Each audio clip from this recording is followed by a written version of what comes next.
Fundur settur í velferðarnefnd Alþingis. Ég vil bjóða velkomin á fundinn Pál Matthíasson, forstjóra Landspítala, Önnu Sigrúnu Baldursdóttur, aðstoðarmann forstjóra og Má Kristjánsson, yfirlækni smitsjúkdómadeildar og formann farsóttarnefndar Landspítala. En síðar á þessum fundi verða svo landlæknir og fulltrúar embættis landlæknis sem og hæstvirtur heilbrigðisráðherra. Tilefni þessa fundar Landspítalinn og það að hann hefur verið færður á neyðarstig. Það var beiðni nefndarfólks að fundurinn yrði opinn og þess vegna fundarformið með þessum hætti. Vegna takmarkana á fundarhaldi fastanefnda fjarfundaræða og því ekki hægt að hafa opinn fund þannig að fjölmiðlafólk geti komið hingað. Þannig að við sitjum öll við sama borð, við erum öll í þessu fjarfundarformi. Við nefndarritari sitjum hér og aðrir eru á sínum skrifstofum hér og þar bæ og land. En fundinum verður hins vegar streymt á vef þingsins og á sjónvarpsrás þingsins. Formaður biður nefndarmenn og gesti að hafa í huga reglur opna nefndarfundi sem hafa verið settar af forsætisnefnd Alþingis, en á opnum fundum skulu nefndarmenn einvörðungu beina spurningum til gesta en ekki setja fram almennar hugleiðingar í löngu máli efni fundarins, né efna til umræðna fundarefnið sín á milli. Við gerum það á öðrum fundi. Nefndarmenn og gestir eru jafnframt beðnir að hafa í huga að ræðutíminn takmarkaður. Ég vil byrja aftur á því að bjóða ykkur velkomin, kæru gestir, og gefa ykkur orðið hér í upphafi. Já, þakka ykkur fyrir og fyrir að bjóða okkur á fund nefndarinnar. Ég ætla að byrja á því reyndar að hér deila ákveðnu gagni sem ég vona að þið sjáðu þetta. Já. Það sem að ég vildi kannski byrja á því að ræða og reyna að svara hvers vegna við fórum á neyðarstig. Þess að það gekk vel. Við vorum að ná tökum á þriðju bylgju eins og þið þekkið. Og þið sjáu hér hvað gerir síðan að í kringum 22. október það leyti sem við erum að velta fyrir okkur að fara jafnvel að taka upp valkvæðar aðgerðir einhverju leyti aftur í vikuna eftir, þá allt í einu verður gríðarleg fjölgun á smittum og þið sjáu hér fjölda inniliggjandi sjúklinga vegna COVID-19 að hann bara að vaxa hér á laugardeginum 2004 og sunnudeginum 2005 í veldisvexti. Og þetta í rauninni það sem býr að baki því að við ákveðum að fara með spítalann á neyðarstig. Við erum sem sagt með þennan gríðarlega hraða vöxt. Við höfðum verið á hættustigi. Við ákveðum að vegna óvissu innan og svo utan hvað myndi gerast áfram. Þá væri rétt að spítalinn færi á neyðarstig sem að þá yfirlýsing að við þurfum hjálp innan hús og utan. Það þurfa allir að fara í bátana við að einbeita sér að þessum faraldri. Auk þess sem að við höfðum áhyggjur af því að afleiðingin yrði truflun á útskriftum, þar sem að var að ræða hópsmitt sem hafði komið á Landakoti, þar sem aldraðir einstaklingar og mjög viðkvæmir, og við sáum líka að smitið hafði borist frá Landakoti á 2 staði utan spítalans sem að voru að taka við einstaklingum. Við jafnframt sáum að sem hluta þessum fókus þá sendum við síðan óskar til landlæknis að dregið yrði úr eða hætt við valkvæðar aðgerðir að miklu leyti út í bæ og það miðast að því fyrst og fremst að það töluvert álag þegar að óhappatvik verða í tengslum við aðgerðir út í bæ og við sjáum að það það bil 8 innlagnir á mánuði tengdar slíku og það oft erfiðar innlagnir sem að taka jafnvel upp langtíma pláss á gjörgæslum þannig að það var hluti af þessu. Gott og vel, þannig að þetta gerðum við. Og markmiðið, hvert var það? Það var að sinna sjúklingum. Það eiginlega þrískipt. Það fyrstlega að sinna sjúklingum með COVID og þar hefur okkur gengið ágætlega og við höfum síðan haldið í rauninni, þeim hefur ekki fjölgað frá þessum mikla vexti sem var þarna í upphafi. Við erum nú með COVID-sjúklinga á 7 deildum. Við opnuðum nýja deild, 9 rúma, bara tæpum 3 sólarhringum frá því að tekið var ákvörðun það nú helgina sem hjálpar þarna inn. til. Nú í öðru lagi þá var auðvitað markmiðið að komast fyrir hópsmitið sem var í gangi og það eitthvað sem við myndum segja að hafi að mestuleyti gengið vel. Við fengum nú 3 daga í raun í röð án þess að hópsmit, án þess að við fengjum nýsmit tengt þessu hópsmiti. Og við töldum og vonum við værum komið fyrir vind, þótti þorum ekki að fullera slíkt fyrir svona einu meðgöngutíma COVID-19 liðnum sem eru 14 dagar. Síðan í gærkvöldi þá voru 2 smitt hjá starfsmönnum sem við teljum að séu afleitt af landakotsmittinu, þannig að við erum enn ekki komin fyrir vind í þessu og erum enn í skotgröfunum svo má segja, en það gengur ágætlega. Nú þriðja verkefni í rauninni á þessum fordæmalausu tímum að sinna öðrum sjúklingum sem eru með alvarleg veikindi og þurfa á okkur að halda því við getum ekki varpað öllu fyrir róða og það hefur gengið ágætlega en við sjáum að útskriftir eru vaxandi vandamál og þar bætist síðan við post-COVID, það fólk sem hefur náð sér á COVID en þá í rauninni svo sannarlega ekki hrestar en það var áður en það fékk veikindin. En við erum samt að sjá góða fréttir þar. Við erum til dæmis að ná að útskrifa 4 einstaklinga með færni og heilsumat á hjúkrunarheimili af Vífilsstöðum í dag, svo dæmis í tekið og það það horfir til betri vegar af ýmsum ástæðum. Gott og vel, að lokum, hvað magnaði hópsmit? Það í athugun. Ég tilkynnti þetta strax til landlæknis þegar að þetta varð uppvíst. Og það síðan verið að bara á laugardagskvöldum 24. runni þegar þetta var orðið ljóst hversu eðlis vandamálið var. Það síðan verið að rekja og skoða málið nánar. Það sérstakir aðilar í því og að ræða við yfir 100 manns. Niðurstöður úr því munu liggja fyrir væntanlega í byrjun næstu viku og þá munum við tilkynna landlækni það og væntanlega einnig almenningi. Svona það sem þá liggur fyrir. En það má velta upp samverkandi þáttum sem að Már Kristjánsson fer aðeins meira í. En þar eru kannski 3 sérstaklega. Það í fyrsta lagi vangaveltur það hvort að veiran sé orðin meira smitandi. Í öðru lagi má auðvitað benda á það að húsnæði og landakoti barn síns tíma. Það ekki nema á stökustað loftræsting. Það margir sjúklingar hvert salerni. Við erum reynda frá því voru ekki lengur með 3-bíli en við erum enn með 2-bíli. Það þröng aðstaða fyrir starfsmenn og svo framvegis. Þannig að það auðvitað bara gerir málin aðeins flóknari og kannski þriðja málið hérna það eðli starfseminnar sem þannig, þetta snýst það að endurhæfa eldra fólk. Það erfitt að hópaskipta þeirri starfsemi, þetta mjög mannmörg, 24 tíma starfsemi og í rauninni það mjög erfitt og ómögulegt að hópaskipta, eykur vissulega hættuna á því þegar smit kemur upp að það dreifist. Ég ætla ekki að segja meira en mig langar kannski að varpa boltanum yfir til Más ef það í lagi. Já, Már komin inn greinilega. Það heyrist í mig greinilega. Já, það heyrist í þér. Gjörðu svo vel, Már. Takk fyrir, ég var bara dálítið stressaður að ég hef ekki komið inn á Zoom áður, við höfum notað Teams, þannig að þetta búið að vera smá svona spennuþrungið moment. En ég þakka bara fyrir boðið á fundinn og já, eins og Páll segir að þá erum við semst á neyðarstigi og við höfum og Páll hefur rækið það vel af hverju og highlighta nokkrar áskoranir sem við stöndum frammi fyrir. Það sem mér langar kannski að hefja máls á að benda á það að Landakot endurhæfingarstaður fyrir hruma einstaklinga. Og hvað felur það í sér? Jú, það felur það í sér að frá farsóttarsjónum þá ákveðin innbyggð áhætta í starfseminni. Og það til dæmis það að við hvetjum fólk til sameiginlegrar vistar, til dæmis í formi borðhalds á æfingarsvæðum, hvort sem að það líkamlegar æfingar í formi sjúkraþjálfunar eða andlegrar þjálfunar í sambandi við iðjuþjálfun. Og það líka ýmiss konar félagsleg og sálfræðileg úrvinnsla á atriðum í þeirra lífi. Og þannig að við í rauninni erum að hvetja til þess að fólk sé saman og það svona eiginlega andlagið í endurhæfingu.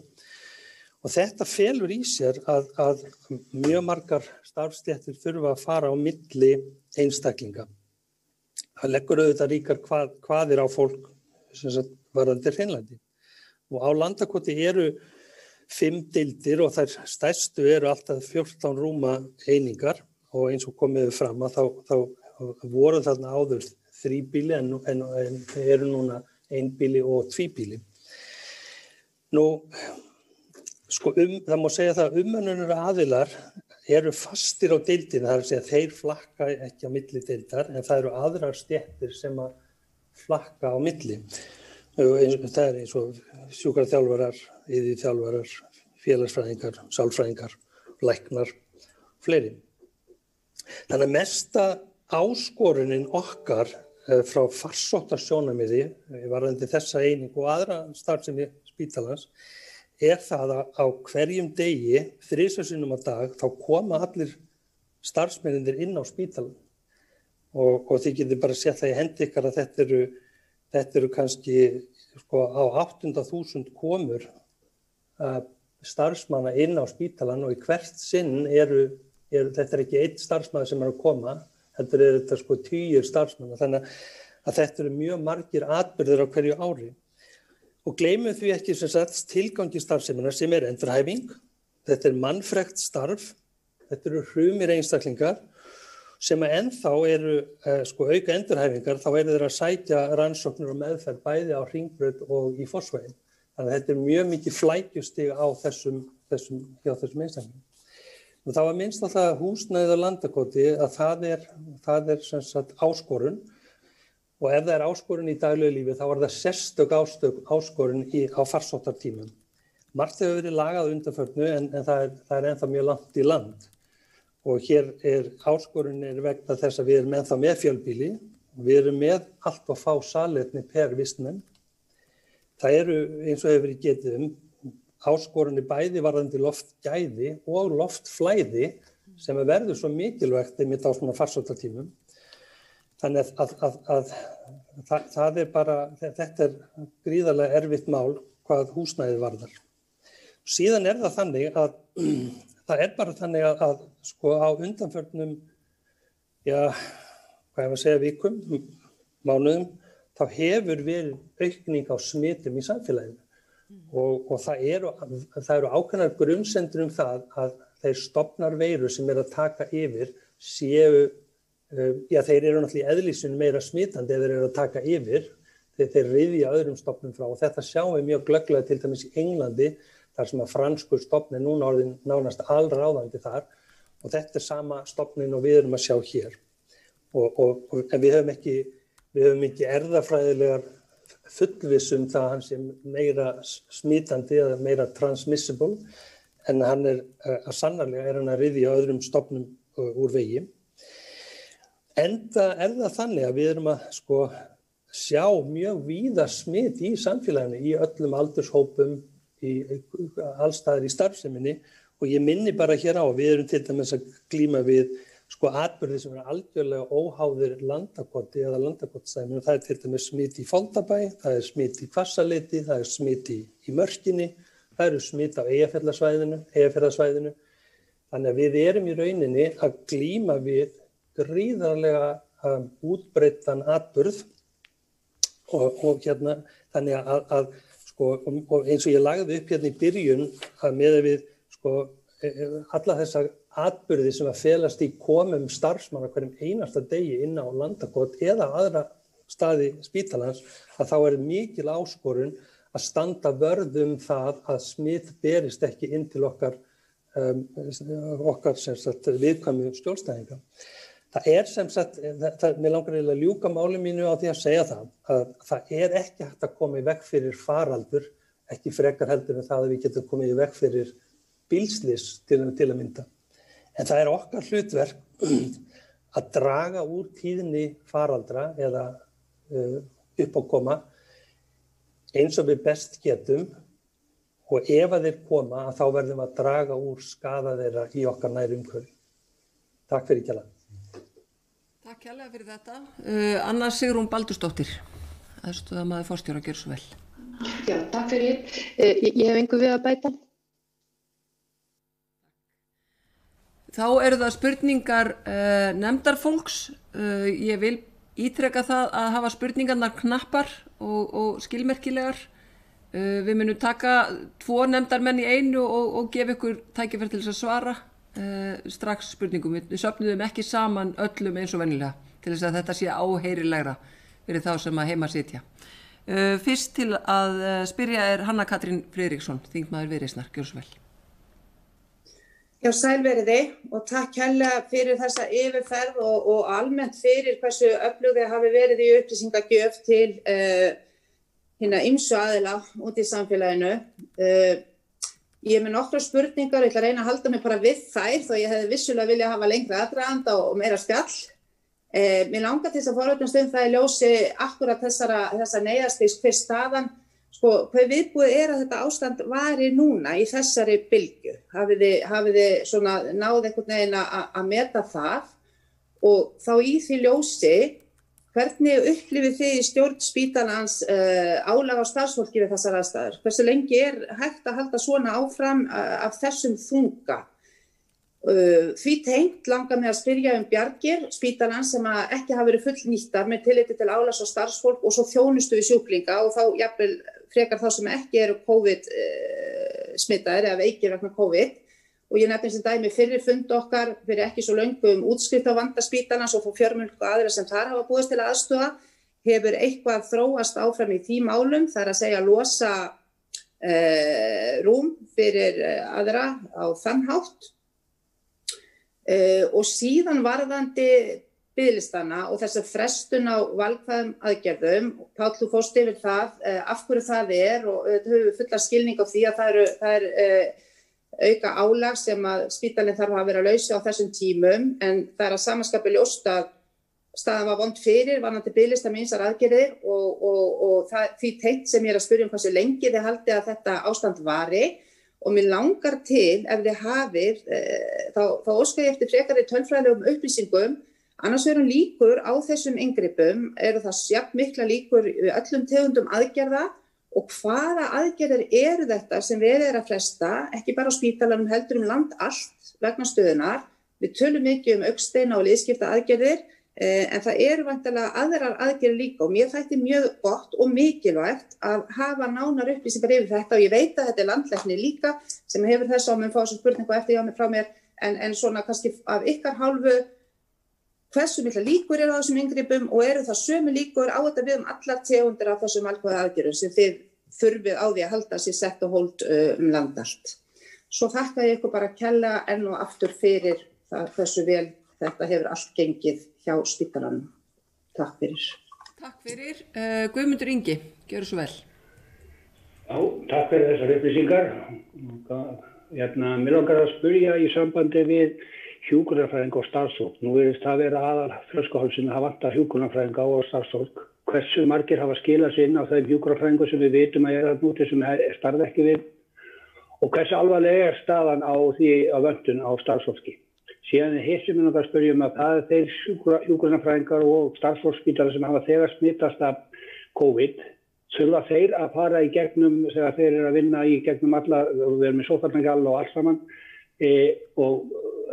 og hvers vegna ef að þeir þurfa að fara í gegn, þá talið að fólk geti smittast aftur eða hvernig er staðan á því þegar starfsfólki hefur smittast, er það í sömu stöðu og það var í áður?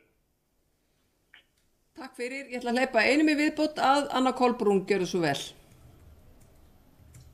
Já, takk kærlega fyrir og takk kærlega fyrir þessa stöðu uppfærslu til okkar. Mér langar aðeins að dvelja við orð Páls þar sem hann talar að það verði tekin út þessi atburður á Landakoti að sérstökum aðilum.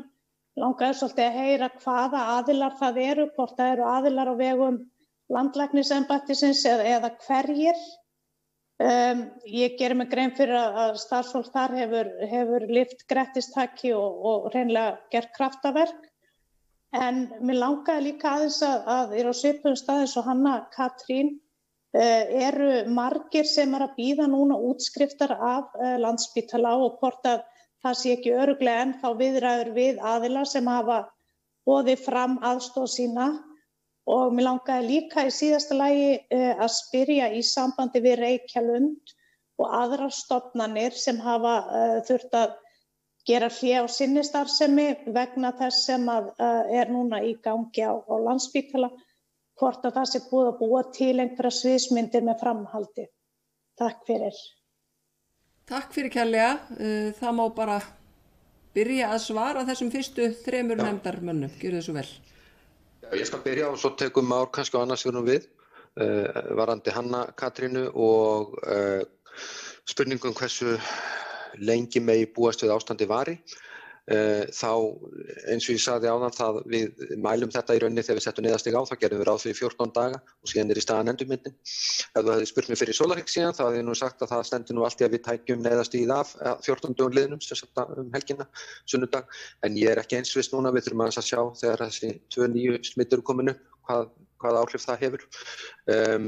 Álag á starfsfólk spítalans er mikið og verulegt, en það er bara þannig, þetta er mjög krefjandi að sinna fólki sem er veikt af COVID og þurfa að sinna ýtrustu sóttvörnum, en það er bara þetta verk sem verður að vinna. Varðandi bjargi spítalans þá sem ekki eru veikir vegna COVID, það er eins og ég segi og hef sagt áður að kannski flöskuhálsinn, það eru lítil takmörk fyrir því hvað við getum tímabundið breytt starfsemi okkar og í rauninni tekið við og sinnt mjög flóknum verkefnum. En flöskuhálsinn er oft einmitt það að ná að útskrifa þá sem að hafa lokið virkri meðferð hjá okkur annars vegar og hins vegar er það auðvitað mönnum að tryggja við séum með rétta fagfólkið. Þetta hefur blessast.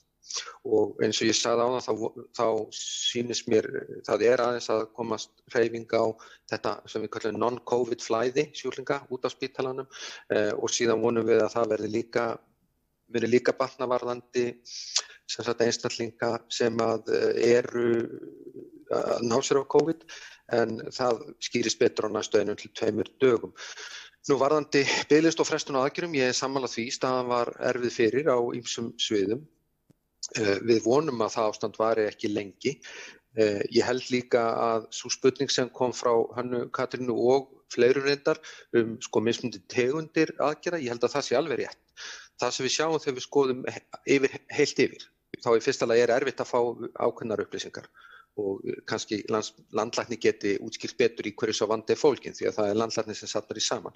Það sem við sjáum frá okkur er að það eru svona 90-100 innlagnir á ári sem tengjast frávikum vegna aðgerða út í bæ, en auðvitað er það fyrst og fremst í stærri og flóknari aðgerð og svo eru aðrir aðgerðaflokkar þar sem þetta er mjög sjaldgæft og það er einmitt það sem við höfum verið að reyna átt okkur á og kannski höfum verið að skoða að hefja viðræði við landlækni það, kannski þurfa að gera greinarmun þarna á, þannig að ekki sé verið að hengja bakara fyrir smið.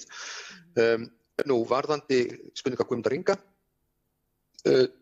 okkur telst til allavega þegar ég sá í fyrradag, þá voru það bil 80-90 manns af bakvaralistum sem hefðu skilað sér inn til okkar og þar eru hjúkrunarfræðingar og starfsfólk af ýmsu tagi, annað. Þetta er mjög bara mikilvægur hópur og ekki bara þessi komin að Landspítala heldur getur þetta starfsfólk ekki síður nýst annar staðar út á hjúkrunarheimilum og í velferðarþjónustunni og þar með létt á því við þurfum, þetta kerfi þarf alltaf að vinna saman og það er alltaf ákvæmt að skoða þegar maður skoða viðbragðsáætlun spítalans, hún er frá 2006 upphaflega, að það er alltaf talað að spítali fara á neyðarstig þegar hann þarf utanaðkomandi hjálp. Þetta er orðalag sem er orðið svo fjarlægt okkur í dag, vegna þess að kerfið allt vinnur sem ein heild. Við verðum þá alltaf að neyðast í aðra röndina því að Landspítali virkar aldrei án samstarfs við bæði aðrar heilbrigðisstofnanir, við einkareknar og sjálfstætt stofnanir út allt og það í sjálfu sér, þannig að það var í rauninni ekki skilgreining sem við gátum notað fyrir neyðastíðin, heldur var það frekar hversu hratt þetta var að breytast og óvissan. Nú, Anna Kolbrún, varandi það að tekin verið út atburður á Landakoti, við höfum sett einstaklinga í sýkingavörnum hjá okkur sem ekki eru beinlínis í viðbragðinu í að skoða þetta, þannig að það er dálítið fjarlægt. Við erum bara að safna gögnum og upplýsingum, síðan verður þetta í rauninni bara, verður það sem við sendum til landlæknis í rauninni frekari útlistun á þeirri tilkynningu sem að ég sendi landlækni laugardaginn 24. október og það síðan í rauninni landlæknir sem sjálfstæð eftirlitsaðila að meta hvað hún gerir með það og hvort hún telur ástæðu til að skoða það nánar. En eins og ég segi, það margt sem bendir til þetta sé svona super determined atburður. Það eru nokkur þættir sem koma þarna saman. Nú, eru margir að bíða útskriftar af Landspítala og ekki örugglega viðræði við aðila sem boðið hafa aðstoð sína? Þá svarið þar, jú, það eru töluvert margir að bíða og við sjáum það að nú eru milli 35 og 40 einstaklingar með færni og heilsumat sem að bíða á bráðadeildum spítalans eftir að komast annað og það þrátt fyrir að vel hafi gengið við, með erfiðismunum, en það var búið að vera útskrifað fólk með hjálp heilbrigðisráðuneytisins og annarra stofnana nýlega.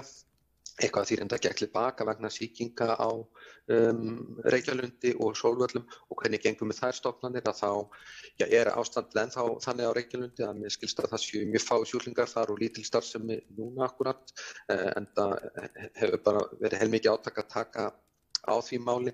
Varðandi Sólvelli þá þar stuðningur frá Heilbrigðisstofnun Suðurlands og svona vissuleyti frá Landspítala og minn skilningur sá að það séu sjúklingar að það mjög stutt í að einhverjir sjúklingar geti farið tilbaka á Sólvelli.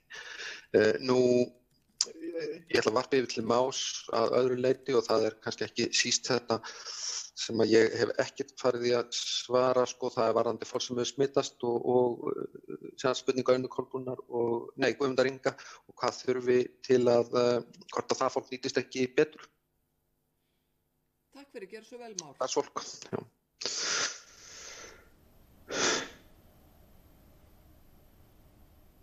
Gjör svo vel Már. Takk fyrir þetta. Ég varðandi spurningu Guðmundar Inga að þá það þannig að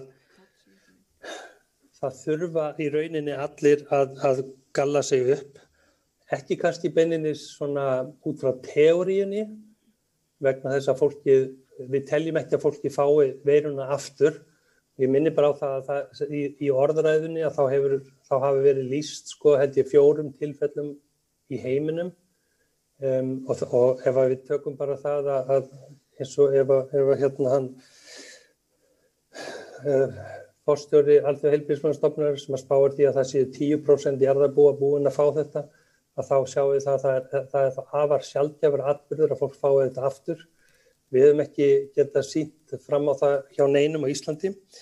Engu að síður að heilbrigðisstarfsfólk sem að væri varið vegna fyrir sýkingar, það getur engu að síður borið smitefni utan á hlífðarbúnaði líkamannum úr sóttmenguðu svæði yfir á hreint svæði.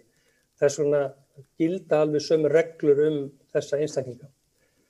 En hafandi sagt það, þá þessir einstaklingar náttúrulega mjög dýrmætir okkur í heilbrigðisþjónustunni vegna þess að við teljum þá ekki smitast aftur og það þá hægt að beita þeim inn á þeim svæðum.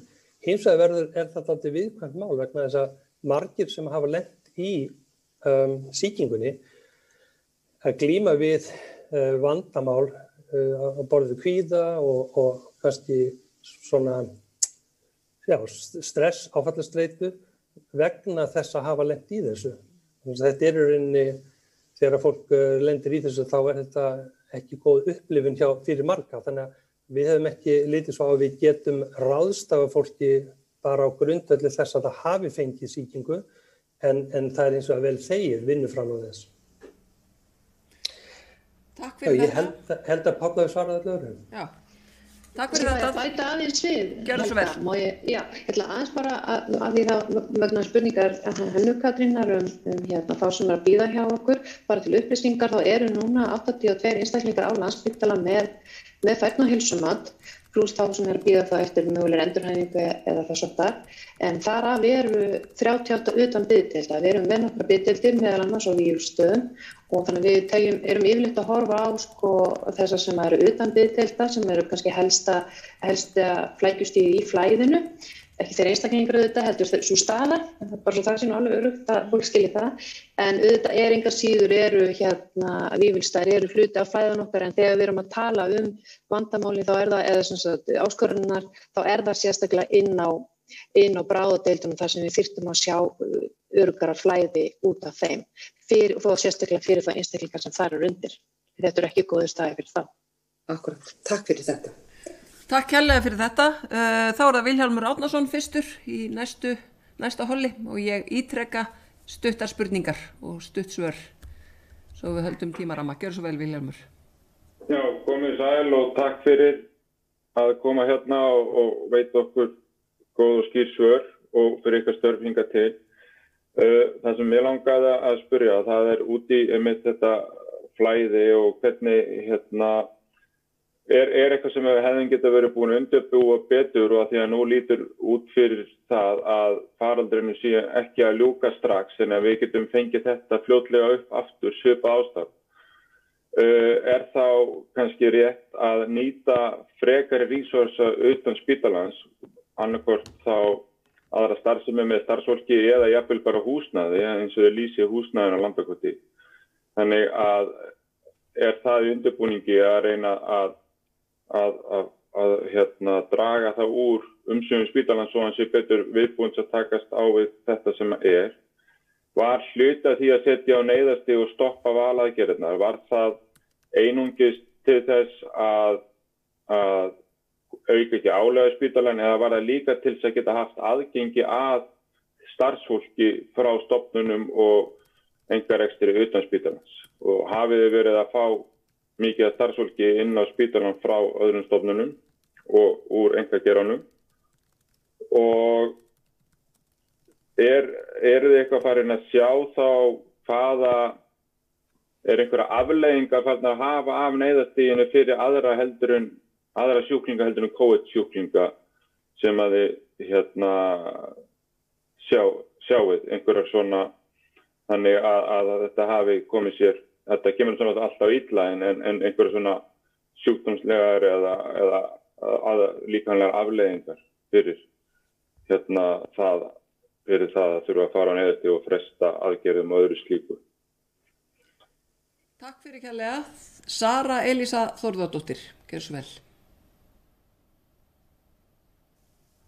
Já, takk fyrir orðið og þakka ykkur kærlega fyrir ykkar kynningu á stöðu mála. Mér langaði að spyrja Pál hvort að spítalinn hafi fengið þá hjálp sem að hann þurfti til þegar að spítalinn var settur á neyðarstig.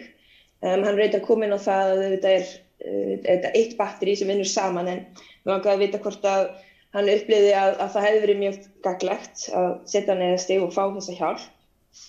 Eins og Már bendir á að þá er náttúrulega ekki hægt að koma í veg fyrir hópsmit og eða stórslys eða það að margir einstaklingar þurfi að fara á bráðadeild í einu.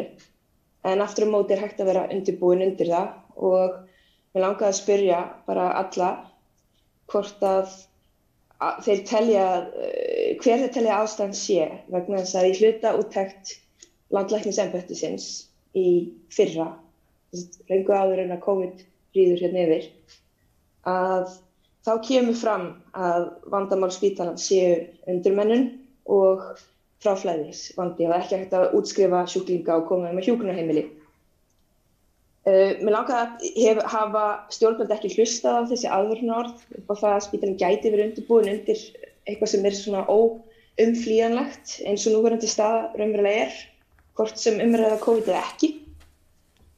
Og svo langaði að spyrja Pál hversu lengi myndir telja að spítalinn þoli að vera á neyðarstigi án þess að fara að bitna alvarlega á öðrum en COVID-sjúklingum og þá eins og hinnir nefndarmenn spurðum samtíð við valkvæðar aðgerðir og svo framvegis að þeim sé raunverulega búin hætta af því að spítalinn sé áfram á neyðarstigi. Már, mér langaði að aðeins að tala það sem að spyrja það sem ást að segja samt við endurhæfinguna og meðferðina sem að þessir einstaklingar sem voru á Landakoti þurftu og þar sé samvera og svo framvegis mjög mikilvæg. Er þá litið á læknisfræðilega að sé það mikilvægara heldur að setja meiri harðari aðgerðir þar inn á. Eins að tala um að starfsmenn þurfa að fara á milli deilda vegna þess að þetta er svona blönduð meðferð fyrir þessa einstaklinga? Er það umönnun að kenna, einhvers konar krónísk umönnun eða einhverja aðra ástæður fyrir því að ekki hægt að hólfa hvað var það? Við vitum að húsnæði er vandamál. Ég ætla að fara að ljúka mínu máli og mínu spurningaflaumi. Páll, er rótagreiningin búin og ljúka henni? Og svo langaði mig bara rosalega til þess að vita hvað fólk sér fyrir sér að þurfi að gera til þess að þetta komi ekki fyrir aftur. Takk fyrir þetta. Eftir þessa runu þá þurfum við heldur betur að slá í klárinn, kæra nefndarfólk. Stuttar spurningar, fáar spurningar eru gull hér á þessu sviði. Þannig að ég ætla að gefa Ólafi Þór næst orðið. Gjör svo vel. Já, kæra þakki formaður og kæra þakki til ykkar á Landspítalanum og ég treysti því að þið skilið því til ykkar starfsfólks þessum kveðjum frá nefndinni. Spurningarnar, eru þið farin að tvískima, eru þið byrjuð að tvískima starfsfólk og sjúklinga sem að útskrifast og eru þið byrjuð að skima inniliggjandi sjúklinga? Hvað er öðruvísi á Landakoti núna miðað við síðastliðið vor þegar að gekk mun betur að halda utan faraldurinn þar? Og síðan hversu margir eru á Landakoti með COVID og hversu margir eru í Fossvogi og að lokum eru þið byrjuð að útskrifa einhverja af þeim sjúklingum sem að veiktust í þessari bylgju af COVID-deildunum? Þakka Ólafi Þór fyrir snerpuna. Bæti einum við Ásmundur Friðriksson, gjör svo vel.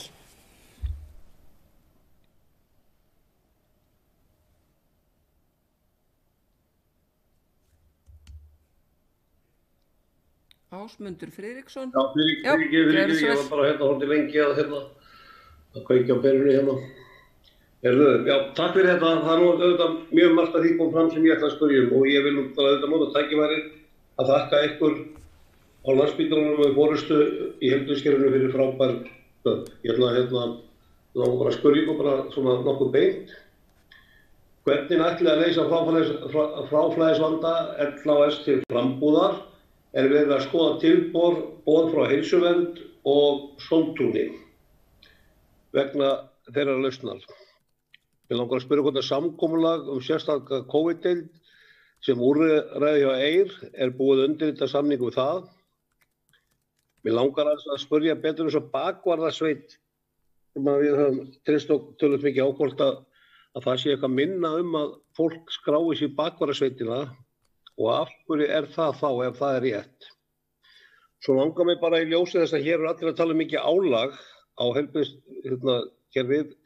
Sjálfur átti ég að fara í liðskiptaaðgerð í gær sem að verið frestað ákveðinn tíma og maður búin að bíða ansi lengi. Ég velti fyrir mér hvernig verður spítalinn í stakk búinn til að takast á við lífið og bara starfsfólkið þegar þessi veira verður garð gengin. Og það í takt við áhyggjur okkar heilbrigðiskerfinu að hér leggja 18 þingmenn til í þingsályktunartillögu að konur í Póllandi sem ekki undirgangast þungunarrof í heimalandi sínu geti komið til Íslands og notið heilbrigðisþjónustu hér. Ég sá á RÚV að þetta væru 150.000 ólöglegar fóstureyðingar í Póllandi. Ráðum við slíka þjónustu? Takk. Takk fyrir kærlega. Þá það þetta næst síðasta hol. Páll, ef að þú vilt byrja, gjör svo vel. Já, ég skal byrja. Gott og vel, það var Vilhjálmur Árnason sem var fyrstur í þessu holi, var það ekki? Já, jú rétt. Já. Varðandi flæðið eitthvað sem undirbúa hefði mátt betur.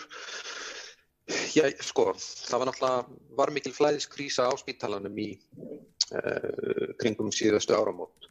Og í kjölfar var settu heilbrigðisráðherra og ég upp vinnuhóp sem vann að tillögum. Út af því komu síðan 11 verkefnahópar og það fjölmargt sem er í gangi bæði við Landspítala, heilbrigðisráðuneytisins og heimahjúkrunar Reykjavíkur, svo eitthvað sé nefnt og það eru svona lausnir sem munu hjálpa til millilangstíma og í rauninni voru ekki nema hluta að koma til framkvæmda núna. Þannig að það sem hefur verið gripið til núna eru meira svona bráða aðgerðir. Það sem hins vegar til lengri tíma vandi það að það bara heljarinnar verkefni fyrir okkar þjóðfélag að byggja upp þjónustu fyrir hruma aldraða einstaklinga og það auðvitað þar hægt að nota bæði nútíma tækni og samstarf til að styðja fólk sem lengst heima, en það þarf líka að gefa í varðandi uppbyggingu hjúkrunarheimila á höfuðborgarsvæðinu sérstaklega, en ekki eingöngu. Nú, að varðandi það að nýta frekari resursa utan spítalans, starfsfólk eða húsnæði, það allt saman gott, en það þó, og auðvitað húsnæði sem hægt að breyta og það langt á veg komið og sjálfsagt að skoða það. Það sem samt kannski veikilekkurinn alltaf fagmennta starfsfólk, sérstaklega í hjúkrunarþjónustu og þannig að það ekki nóg að hafa glæsi sali, það þarf líka að hafa nóga starfsfólki og það auðvitað langtíma áskorun, hvernig tryggjum við að nógu margir menntist í heilbrigðisstéttum og ílengi síðan, komið til starfa og ílengi síðan og það auðvitað, ég veit að stjórnvöld hafa verið að velta þessu mjög fyrir sér og þá sérstaklega heilbrigðisráðherra og félagsmála og reynda menntamálaráðherra.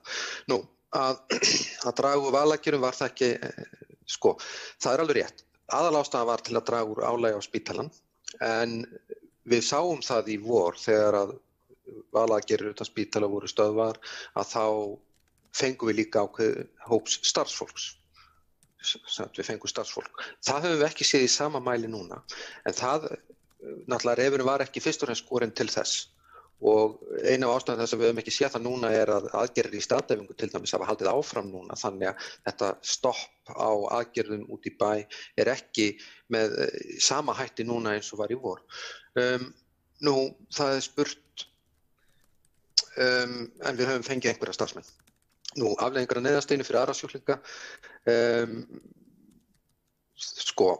það auðvitað afleiðingar. Við erum að gera 35% þeirra aðgerða sem venjulega erum að gera á spítalanum núna. Það tengist ekki eingöngu bara neyðarstiginu, það tengist bara því að það öll okkar, hvort sem það merkt sem neyðarstig eða hættustig, þá bara fer mjög mikið okkar orku núna í það að sinna fólki sem þarf að vera á gjörgæslu, sinna fólki sem mjög alvarlega veikt af COVID og það fólk sem, svo sérþekking sem þarf til þess þegar fólk mjög veikt, hjá sama fólki og myndi annars vera að halda utan einstaklinga sem í skurðaðgerðum. Varðandi spurningar Söru, hefur spítalinn fengið hjálp sem við vonuðumst til þegar við vorum sett á neyðarstig? Já, ég tel svo vera og var gagnlegt að setja spítalinn á neyðarstig. Ég tel svo vera, vegna þess að það sem við vorum að gera var að fókusera okkur og kalla í rauninni eftir hjálp alls heilbrigðiskerfisins sem við sannarlega fengum og hefðum, það má segja að við hefðum fengið það án þess að setja okkur á neyðarstig, en þetta var ekki síður líka innanhús til að fókusera og láta það vera alveg ljóst í hugum allra að að verkefni væri þetta núna og við værum komin á stað sem við hefðum ekki verið á áður og þess vegna þyrftu bara allir að fara á dekk. Það var mjög mikilvægt til þess að geta forgangsráð og fókuserað innanhús líka. Gott og vel.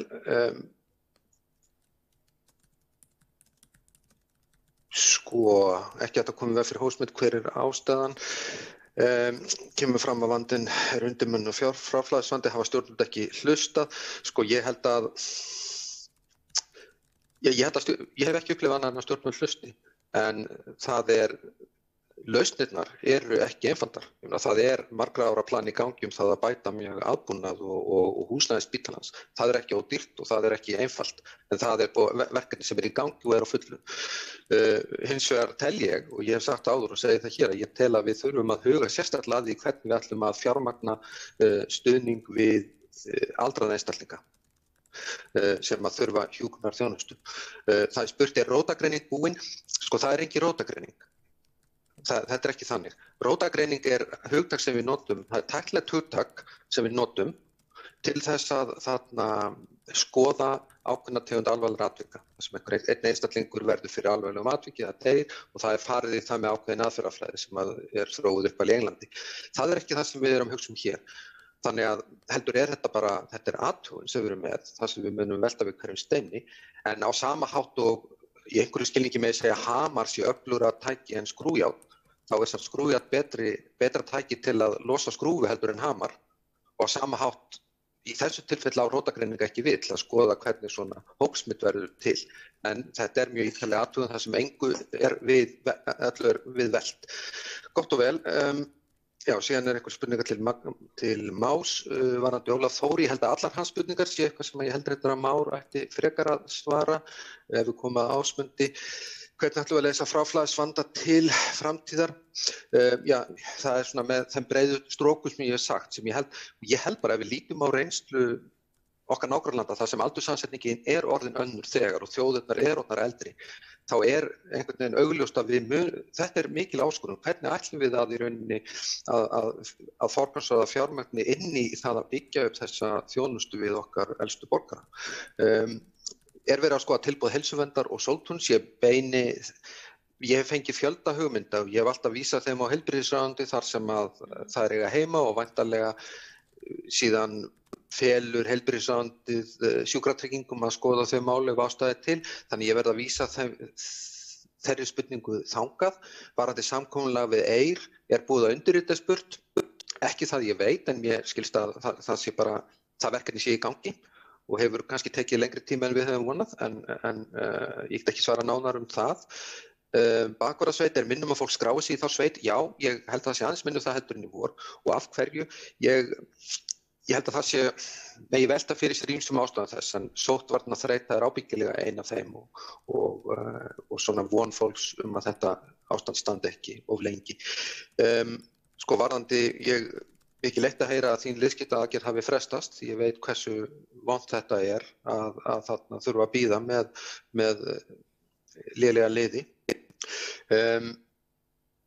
Ég held að það sé og ekki bæti nú COVID-19 úr sök, en ég held að óháð því þá þurfum við að finna leiðir til að auka okkar afkastagetu við að sinna liðskiptaaðgerðum, og það hægt að gera með ýmsum hætti.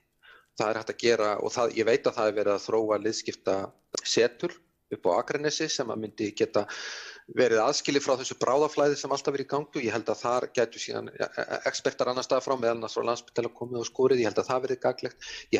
Og ég veit að það verið að velta ýmsum öðrum hugmyndum upp, og þar á meðal að nota þjónustu út í bæ, en ekkert af því bara orkan hefur farið í annað nákvæmlega núna síðustu vikuna þegar við hefðum viljað vera að skoða þetta mjög glöggt vegna umræðna sem uppi voru hér fyrir haust. Takk. Takk fyrir kærlega. Þá það síðasta hol nefndarfólks, það Halla Signý sem byrjar. Gjörðu svo vel. Fyrir Mára var eftir held ég. Já, fyrirgefðu. Gjörðu svo vel, Már. Já, það voru nokkra spurningar sem Páll nú búin að svara Þorrunum, en aðeins varðandi bara mig langaði að bæta í Svati Vilhjálms gátu verið betur undirbúin, og það spítalinn vel rekinn, hann alltaf á fullu, og það hefði kannski, ég meina, það mjög erfitt að taka spítala úr fullum rekstri venjulega til þess að taka svona farandur inn.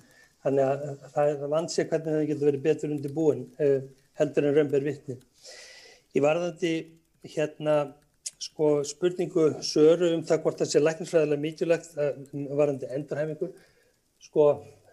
Ef við ætlum að endurhæfa hruma einstaklinga, þá felur það í sér heilmikið samneyti við heilbrigðisstarfsfólk og á milli fólks. Þetta er líkamleg, félagsleg, sálfélagsleg endurhæfing.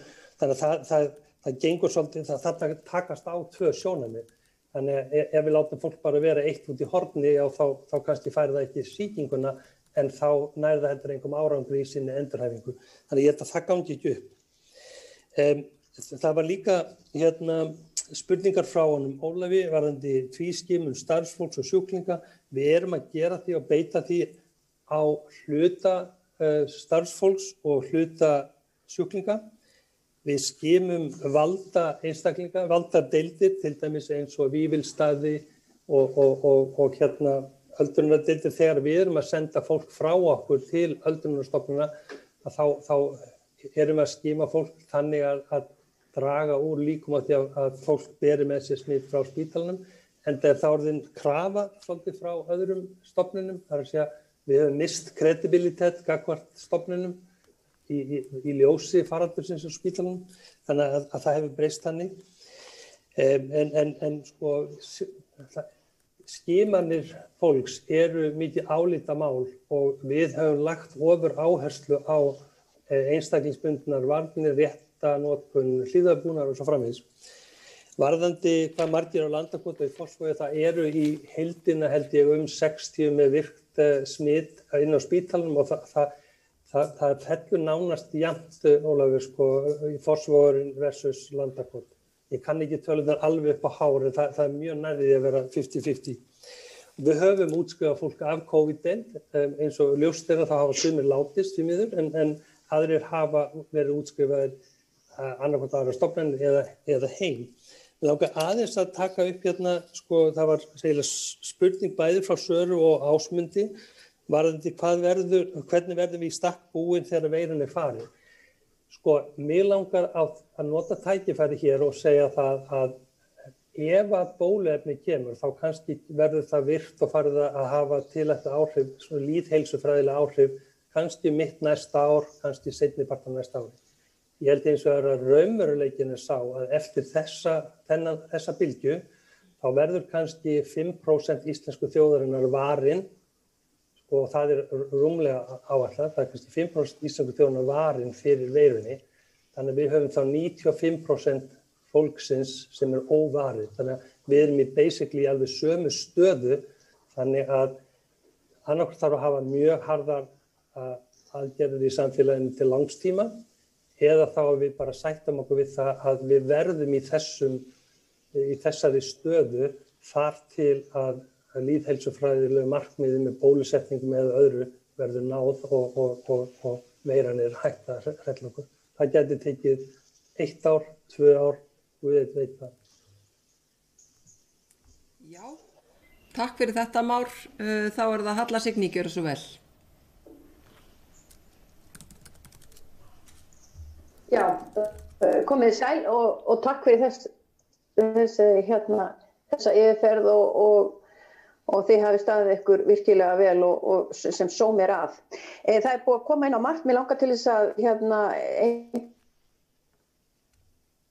þetta mér þá bara að því sem að ég var að spá í, það var fæðingarhjálp og nú hefur verið það í fréttum að það er talað að konum sé beint á sjúkrahús í grennd við Reykjavík, Akranes, Keflavík til þess að fæða. Það langar mig til að spyrja, er það skilaboð frá Landspítalanum, hvernig og sængurkonum í þessu ástandi og svo í framhaldinu hefur það eitthvað verið skoðað af alvöru að nú hafa alltaf verið að draga úr fæðingarstöðum út á landi til að beina þeim á Landspítalann. Er í þessu ástandi sem hefur skapast núna, hefur eitthvað verið horft til þess að snúa tilbaka í þeirri þróun að setja upp betri fæðingaraðstæðu og bara fæðingar hjálp víðar á landinu aftur í þessu sambandi. Já, ég held að sé búið að koma inn á annað sem að ég var að tala um. Takk. Takk hérlega. Lilja Rafni, gjör svo vel. Já, bara takk hérlega fyrir ykkar góðu störf og ég er bara með 2 spurningar sem hefur komið inn á svo margt áður. Að það er varðandi þá undirbúning Kragasjúkrahúsina fyrir móttöku vegna útskriftarvanda hjá Landspítalanum. Er eyrnamerkt ákveðin rými í þessu sjúkrahús hér í kringum Reykjavík.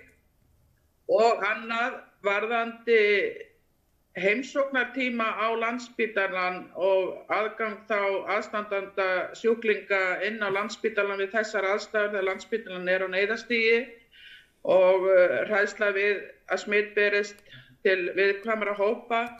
Hvernig er fyrirkomulagið þá þegar að Landspítalann er á neyðarstigi? En bara gangi ykkur áframstöð best. Takk. Takk fyrir kærlega. Ég rekli lestina, er með bara 2 mjög stuttar spurningar. Annars vegar langar mig að spyrja út í aðrar aðgerðir, þar að segja eins og átt sér stað í vor þegar drógust saman lífstílsmeiðsli, íþróttameðsli sjúkdómar, hópslis og þess aftar erum við að horfa á það líka í þessari bylgju eða er spítalinn að þurfa að sinna öllu eins og í venjulegu árferði og hins vegar þetta með orðaskipti sem voru vegna hólfaskiptunar á Landakoti. Var ekki hægt að hólfaskipta út af húsnæði, út af mönnun eða hvað var það?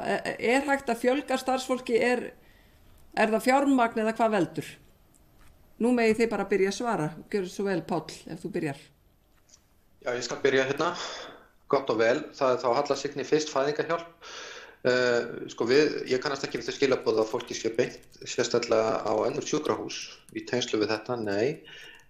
Ég hef ekki heyrt heldur að verið sé að skoða það að snúa við því ástandi og þeirri stefnumótun í fæðingarhjálp á landinu sem verið hefur vegna einhverja reynslu úr COVID.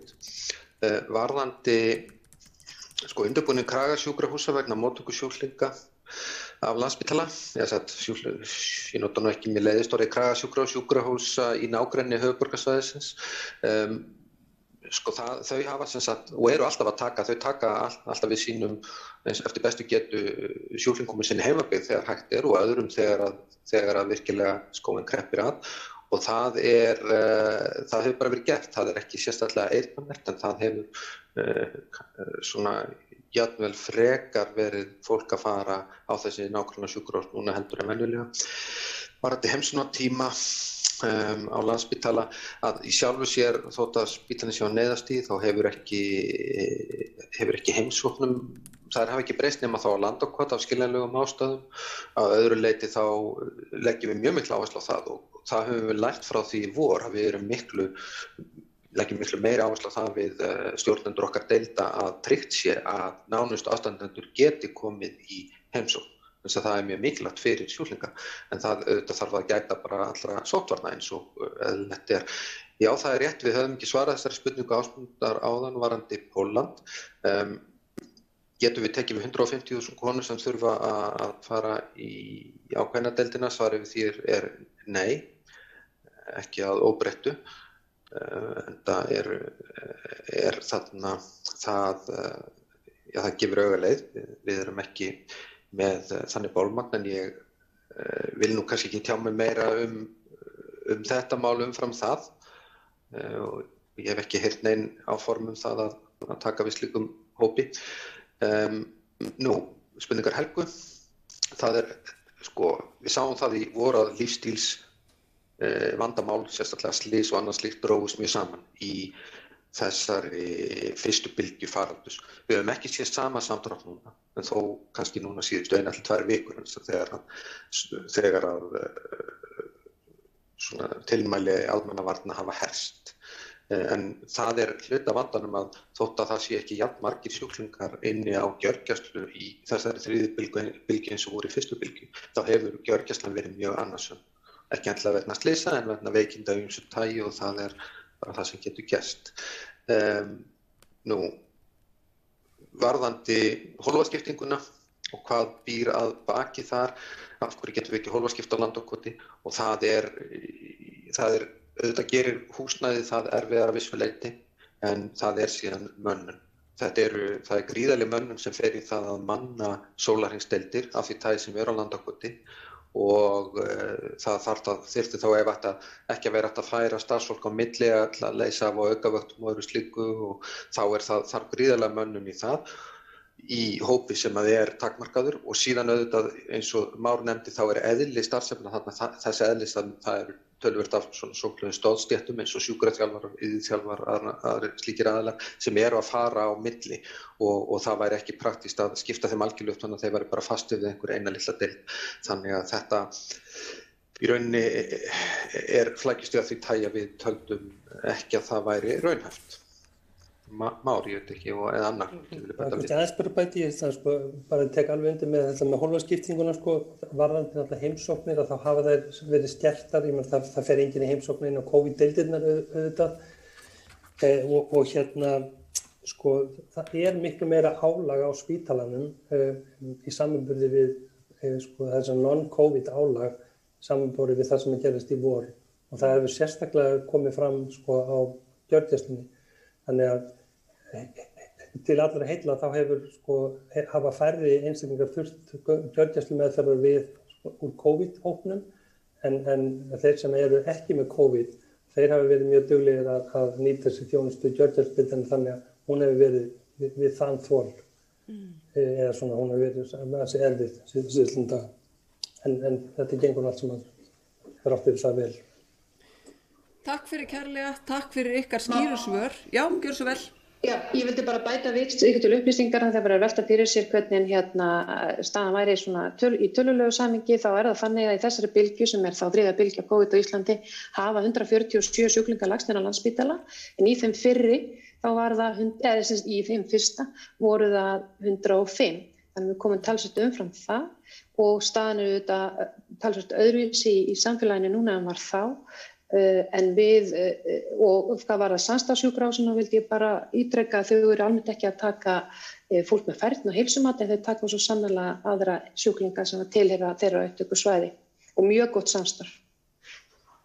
Takk kærlega fyrir þetta, takk kærlega fyrir komuna, takk fyrir ykkar starf og berið endilega starfsfólki Landspítala kveðju velferðarnefndar Alþingis. Við gerum það, takk fyrir kærlega.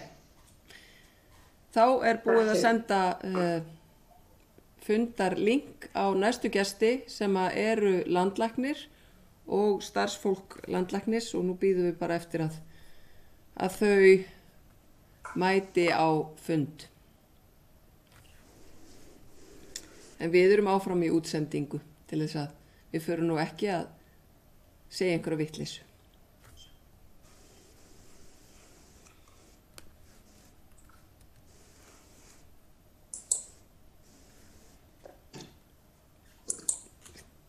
Hér fólk að byrja að bætast inn.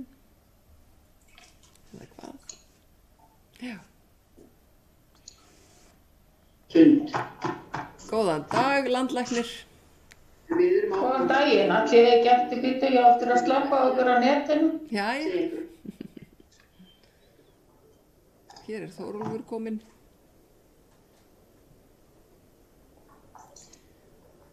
Og Lára. Komið sæl og velkomin á fund velferðarnefndar. Hingað eru komin landlæknir, sóttvarnalæknir og Lára sem teymistjóri og hjúkrunarfræðingur hjá embætti landlæknis. Ég ítreka það aðeins í byrjun að við erum á opnum fundi sem þýðir að við þurfum að hafa stílinn örlítið knappari en venjulega. Býð ykkur þó að hafa framsögu efni fundarinn sem Landspítali á neyðarstigi og það ástand sem við erum í og Landspítali að takast á við. En eftir framsögu þá gefst nefndarfólki færi á að spyrja stuttra spurninga. Gjörðu svo vel, landlæknir. Já, komið sæl, ég í mynd og heyrist í mér? Já, vel. Já.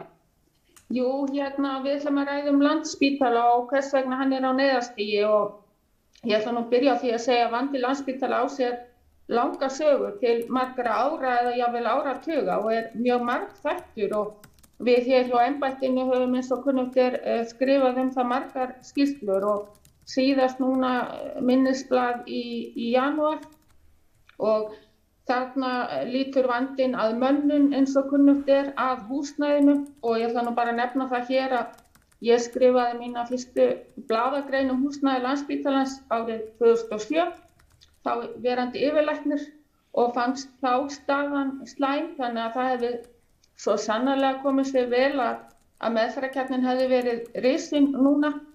Nú það skortir á hjúkrunarrými og önnur úrræði fyrir aldraða, þó vissulega hafi verið blásið til sóknar á liðnum 2 árum og ég benda á þetta leiðinda orð fráflæðivandi. Ég held að það hafi heyrst fyrst 2013. Ég nota orðið útskriftavandi. Nú síðan bætist við heimsfaraldur og nú erum við í 3. bylgju og eins og fram hefur komið, þá heldur meiri fjöldi innlagna líka hlutfallslega. Núna 5% sjúklinga sem hefur þurft að leggjast inn á spítala en í fyrstu bylgju voru það rúmlega 3%. Nú, í þessari bylgju þá vil ég benda á það að á Landspítala eru rúmlega 400 pláss á bráða legudeildum og í liðnum vikum þá hafa milli 20 og 50 sjúklingar sem hafa lokið meðferð verið á bráðalegudeildum og eins og fram hefur komið í dag þá eru þeir á milli 35-40 akkurat núna. En það hefur verið unnið að útskrift í samstarfi heilbrigðisráðuneytis og Landspítala. Nú þegar þetta hópsmitt kom upp þá bættist við umtalsverður fjöldi með COVID og þeir hafa mest verið 70 inniliggjandi í einu og það er auðvitað mjög krefjandi að sinna þeim sjúklingum í þessum hlífðarbúnaði. Þar fyrir utan þá jókst útskriftavandinn enn frekar þegar að Reykjalundur fékk smitt og aðrar stofnanir auðvitað á miklu varðbergi. Það hafa 10 starfsmanna þurft í einangrun og 100 í sóttkví og í ofanálag þá sinnir spítalinn auðvitað öllum öðrum bráðum veikindum sem þarf að sinna og til dæmis hefur verið óvenju mikið álag á gjörgæslurnar vegna annarra veikinda. Þannig að það var einsýnt að það þyrfti að setja spítalann á neyðarstig liðna helgi. Nú embættið fylgist með auðvitað stöðinni og við tökum vikulega stöðu á öllum heilbrigðisstofnunum og stóru sjúkrahúsunum 2 en í rauninni fáum við daglegt yfirlit frá Landspítala þannig að við fáum að fylgjast mjög vel með. Og auðvitað staðan þannig að það þarf að bregðast við bæði til skemmri tíma og við tökum það fyrst að þá þurfti að grípa til þessa neyðarúrræði sem að fresta valkvæðum skurðaðgerðum. Það var þó ekki gengið eins langt og í vetur því að nú leyfðum við speglanir til að fresta þess að senka ekki greiningum á til dæmis krabbameinum og það voru leyfðar aðgerðir í staðdeyfingu sem auðvitað mjög ólíklegt að leiði til innlagna. En eins og kom fram í máli forstjóra þá metið þetta síðan 90 til 100 aðgerðir á ári sem þurfa innlagnar við og sumar jafnvel gjörgæslu og það munar hverja einustu innlag þegar spítalinn á neyðarstigi. Nú í öðru lagi þá þarf auðvitað að finna úrræði fyrir þá sjúklinga sem hafa lokið meðferð og það auðvitað bara unnið að því á hverjum degi og í þriðja lagi hefur verið skoðað hvort að þurfa að finna önnur úrræði fyrir þá sem eru með COVID. Nú til lengri tíma þá þarf auðvitað að finna leiðir til að auka mönnun, til að fjölga hjúkrunarrýmum þar til ný hjúkrunarheimili rísa og það þarf líka að huga að öðrum úrræði fyrir aldraða eins og dagdvölum, heimahjúkrun og heilsueflingu og vissulega hefur verið unnið að öllum þessum þáttum núna á liðnum 1 til 2 árum.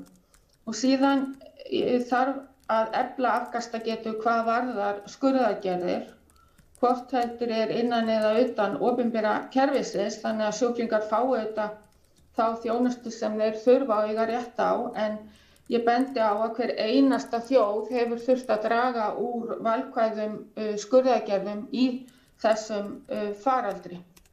Og auðvitað það miður en ég bendi á að þessar aðgerðir sem að gripi til núna með að fresta valkvæðum aðgerðum þær gilda í rúma 2 vikur og þetta vonum að þurfi ekki að vera lengur. Og það gilda auðvitað ekki aðgerðir sem eru bráðar því að það sérstaklega tekið fram að skurðlæknar og aðrir hlutaðandi læknar þeir þurfa að vega og meta hverja einustu aðgerð og það á að framkvæma aðgerðir sem geta ekki beðið. En ég ætla ekki að hafa minn inngang lengri en bjóða Þórólfi og Láru að bæta í og svo auðvitað svörum við gjarnan spurningum þingmanna. Takk.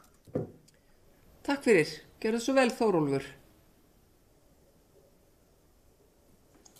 Já, takk fyrir það. Ég ætla nú kannski bara að hafa þetta stutt. Ég vil bara taka undir það sem hefur verið sagt. Ég hefði nú ekki allt sem að Landspítala fólki sagði en ég bara benda á að það eru aðgerðir, opinberar aðgerðir sem að gripið hefur verið til alveg frá því að þessi faraldur byrjaði hér, hafa beinst að því að reyna að venda viðkvæma hópa og reyna að beygja kúrfuna það mikið niður að við gætum haldið hér uppi heilbrigðiskerfinu og spítalakerfinu og þannig að það hefði ekki þurft ekki að grípa til of íþyngjandi aðgerða í því skyni. Þannig þetta hefur verið strategían frá upphafi, getum við sagt.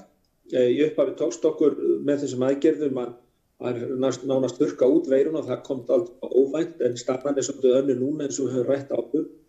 Og ég held að þessi staða núna í þessari bylgju sem hefur verið í gangi núna hefur sýnt bara það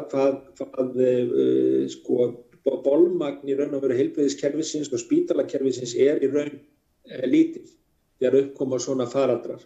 Ég held að það sé svona lærdómur sem allir þurfa að hugsa vel og á þess að vera að fara út í einhver ásakanir eða neitt slíkt, og þá það bara greinilegt að það þarf ekki mikið hér út af að bregða í til dæmis svona faraldrum til þess að heilbrigðiskerfi nánast fari á hliðina. Við sjáum það í þessum faraldri sem hefur komið upp núna og búið að lýsa og sérstaklega þessum tilfellum sem komið upp á Landspítalanum, hvað það setur starfsemi Landspítalans gjörsamlega úr skorðum, ekki bara hvað varðar COVID, þetta líka aðra sjúklingahópa. Nú, ég held að mín hugmyndafræði í að heimila á þessum faraldri eins og áður, að reyna til dæmis núna á þessu stigi að beygja kúrfuna og faraldurinn eins mikið niður eins og hægt Við höfum reynt að beita ekki of íþyngjandi aðgerðum. Við höfum farið út í það í byrjun að brýna fyrir fólki einstaklingsbundnar sýkingavarnir.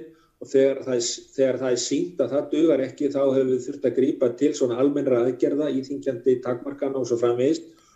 Og voni mínar standa til þess að núna næstu 2 vikum að þá mun okkur takast að beygja faraldurinn það mikið niður að það skapi svona andrýpi í kerfinu öllu hjá almenningi og í heilbrigðiskerfinu, þannig að við getum fljótlega eftir það byrja að slaka á og opna fyrir þá starfsemi sem hefur verið takmarkuð fram á þessu. Við þurfum líka að hugsa til lengri tíma hvernig ætlum við að haga eitthvað lífi næstu mánuðina þegar og ef bóluefni kemur, við vitum það ekki, við getum mikla vonir við það, en sú staða gæti komið upp að það væri hreinlega ekki að nota bóluefni þegar upp staðið og þá þurfum við að hugsa hvernig ætlum við að haga okkur áfram og í mínum huga er það 3 möguleikar sem við þurfum að fara að byrja að hugsa í stórum dráttum. Það annarkvort ætlum við að hafa mjög íþyngjandi aðgerðir í gangi eins og sum lönd, eins og Nýja-Sjáland og fleiri lönd þar sem við bara þolum ekki að hafa neitt einasta tilfelli í gangi í samfélaginu. Það eitt. Í öðru lagi á hinum endanum ætlum við að opna og bara reyna að hafa eins lítið íþyngjandi aðgerðir sem mögulegt opna landamærin og svo framvegis. Það mun alveg örugglega þýða það í mínum huga að við munum fá hér íþyngjandi faraldur innanlands með ófyrirsjáanlegum afleiðingum. Og svo í þriðja lagi ætlum við að reyna að feta einstigið þarna einhvers staðar á milli og spila á þetta við getum með eins lítið íþyngjandi aðgerðum og mögulegt og ég held að þetta sé svona stóru máli núna, en ég held að aðalmáli núna að reyna að koma Landspítalanum aftur á skrið og heilbrigðisþjónustuna aftur í gang. Takk fyrir. Takk fyrir kærlega. Lára, vilt þú bæta einhverju við það sem áður hefur komið fram? Já, þakka þér fyrir og þakka þér að bjóða okkur á fundinn. Mér langar að segja það að þessi faraldur og þessi ógn sem við búum við og eigum í baráttu við, hann hefur kennt okkur ýmislegt og hann hefur kannski ekki síst opnað augu okkar fyrir því hversu dýrmætur Landspítalinn okkur og heilbrigðiskerfið í heild og allir sem það starfa. Stundum gleymist það því að svo má góðu venjast að gæðalaust þyki. Embætti landlæknis búin að fylgja sérstaklega með heilbrigðisþjónustunni allt land frá því að faraldurinn hófst hér síðastliðið vor. Og hvað hefur það eftirlit sýnt okkur? Það hefur sýnt okkur fyrst og fremst kannski fagmennsku og dugnað, útsjónarsemi og samstöðu og þetta ekki eitthvað sem sjálfsagt og það mikið svið og bera meðhalla sem slíkt. Og þessi faraldur hefur sett gífurlega þrýsting á heilbrigðiskerfið, við finnum það og þá sérstaklega Landspítalann sem við treystum öll á og þá koma gallarnir í ljós eða öllu heldur umbóta tækifæri eins og við viljum kalla það. Eins og landlæknir kom inn á hér áðan ef við hefðum kannski hafði okkur svolítið öðruvísi í kerfinu og hefði geta verið mun betur undirbúin þó að ýmislegt gott hefði verið gert svo sannarlega. En mér finnst það skipta miklu máli að muna það hversu dýrmæt heilbrigðisþjónustan okkur. Hún ein uppspretta heilbrigðis og lífsgæða og við verðum að meðhöndla hana sem slíka. Ekki horfa á hana sem botnlausa hít sem peningum kastað í sem byrði. Við skulum gera allt sem við getum til að reyna að vera tilbúin næst og við erum ekki búin í þessari baráttu og svo munum koma fleiri og þá getum við verið betur tilbúin og við skulum leggja okkur fram það. Takk. Takk fyrir kærlega. Þá hleypum við nefndarfólki að með spurningar og enn sem fyrr ítreka ég stuttar spurningar, hnitmiðar og fáar. Við höfum ekki mikinn tíma heilbrigðisráð þegar kemur hér eftir stuttastund. Ég vil bara spyrja einnar spurningar, það staða geðheilbrigðismála.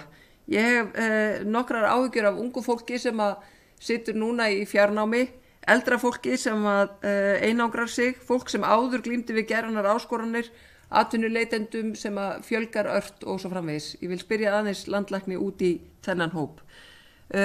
Svo það Anna Kolbrún, gjör svo vel. Já, takk kærlega fyrir og góð yfirferð hjá ykkur að vanda. Mér langar aðeins að spyrja í sambandi við réttindi sjúklinga. Mér langar þá aðeins að fara aftur í hlutúttektina sem var gerð áramótin 2018-19 á landlækni. þar sem að því var velt upp þá að það væri jafnvel ekki hægt að uppfylla ýmis lagaákvæði réttindi sjúklinga og þetta sem sagt fyrir það ástand sem við stöndum frammi fyrir núna. Þannig mig langar aðeins að heyra hvort landlæknir sé með þetta í huga núna, hvernig við getum staðið sér best að því að tryggja réttindi sjúklinga. Síðan þá bara hvort að verið sé að ræða við aðila sem hafa boðið fram aðstoð sína, til dæmis þeirra sem að segjast geta tekið við eða sett fram einhvers konar hjúkrunarheimili til þess að létta á og síðan bara vil ég óska ykkur allsins besta og þakka fyrir. Takk. Takk fyrir. Vilhjálmur Árnason. Já, kæra þakkir fyrir komuna hér og eitthvað störf í þessu faraldri. Ég ætla að byrja að spyrja út í því sem við fórst nú þokkalega yfir, alveg langar samt að spyrja nánar út í að varðandi að fresta valkvæða aðgerðum út af mögulegu álagi á Landspítala. Þetta þá, þær aðgerðum sem að fresta, eru taldar mikla líkur á því að komi eitt eða fleiri tilfelli af þessum valkvæða aðgerðum? Og svo í framhaldi af þessu spyr ég þá, einhverjar aðrar afleiðingar fyrir skjólstæðinga og aðra sjúklinga bæði á spítalunum með heilbrigðiskerfinu með fyrir utan COVID með þessum frestum svona farin að koma einhver atvik, ég að meina þannig, atvik, auðvitað afleiðingar fyrir þau, einhver atvik farin að koma upp út af því.